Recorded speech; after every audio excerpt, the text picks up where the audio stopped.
I got one more question. I'll let the guys go next. I saw on the podcast that you when your arena football experience, you had to come to Charleston, South Carolina. Oh yeah. And you had a crazy experience in Charleston. Can you tell the viewers about your experience in Charleston? All right. First of all, let me give y'all a little backstory on Charleston, South Carolina in 2000, what, 2009, maybe 2008, something like that.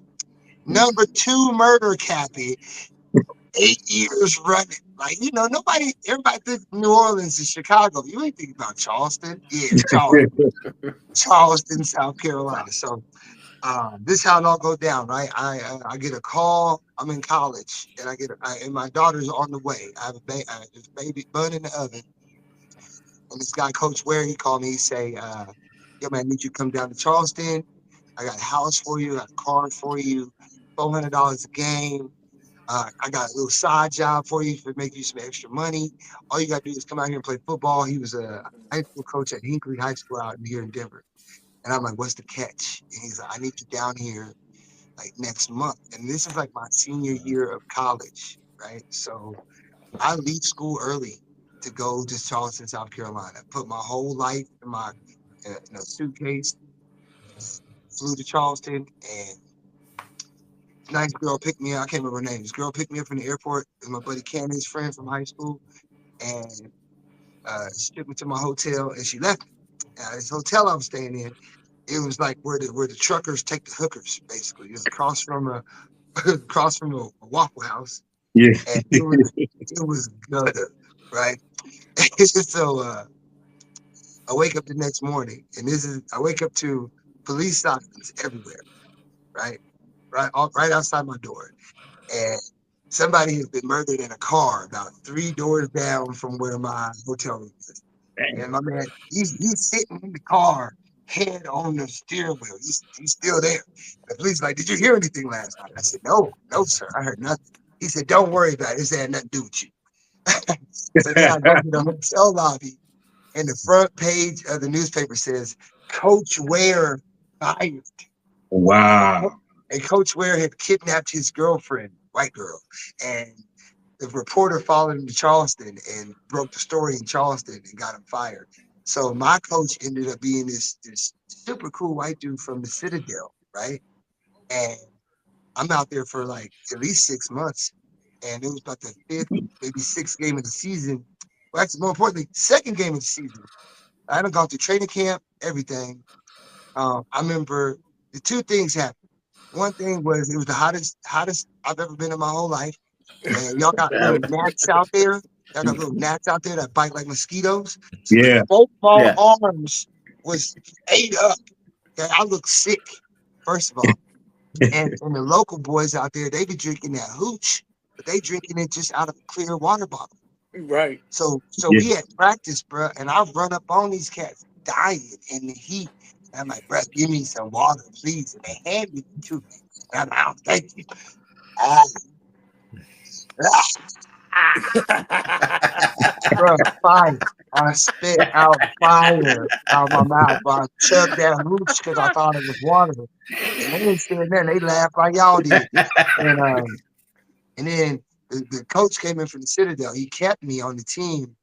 And then, like, about the third game, he started bringing in cats from the Citadel. And I was like, "Well, where are you getting all these extra players from?" He said, "Oh, they just graduated from college." And I was like, "Was that an option? Could I have just stayed in school?" Yeah, You know what I mean? man. That's rough, Yeah. man. Like, Yeah. ain't nobody tell, 22-year-old Bruce Wayans none of that. You know what I'm saying? Mhm. Everybody told me to stay in school.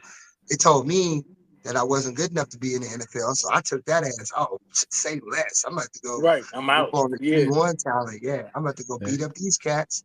I beat up people for money. That's what I do. So I'm about to go bust these cats' head. Let them know that, even though I come from Division II school, I got talent. I got D1 Right. talent.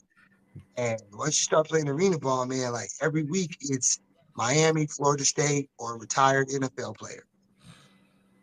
Wow. Yeah. Yeah. Yeah, Craig, got any that was questions? my experience in Yeah. Charleston. And I was in a parade. and I lived off of that Waffle House. I swear by the Waffle House. They put Hey, when butter you in on your the. 20s, man, Waffle House is king, Yeah. man. Oh Oh, man, and you get to see them fix your food too. Oh yeah. Yep. yeah, Yeah. yeah. And then also, If you flirt with the cashier and you cool with her, you might get a free All-Star meal, man. you can flirt with them, but look, them girls out there, bro, they speak that Geechee. You know what Yeah, I'm talking Yeah. yeah, about? And, you know what I'm saying? And the girls where I was at, they was from. It was called like Jones Island. It was right off Yeah. the Yeah. water. You know what I'm saying? Bro, I couldn't, unless I was looking at them face to face, I couldn't understand a word they said. They called me on the phone. They said, when you come down to yeah. come to my hotel room. I can't understand the word you're saying over the phone. I'll be up there. You the Waffle House girl? All right, I'm coming to Waffle House. Stop talking. I can't understand.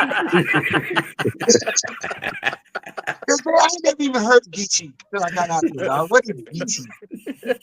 Real talk. Y'all got alligators out there, boy. That's been something. Hey, that stuff is wild. And Somerville. You ever been to Somerville? Yeah, man. Yeah. I got an aunt that live out there. Yeah. They took me to the mega church at Somerville, and they were like, this don't happen every day, but they must have donated at least $1 million that day. Dang. Because we had a football team of like about 30 people, and the owners gave us like 200 a piece. Like, go up there and put it in. Don't put that in the plate. Don't keep it. Let me tell you something. Out there in Charleston, that area, that low country area, it's old money out there, bro. Yeah, it is. It's old money out there.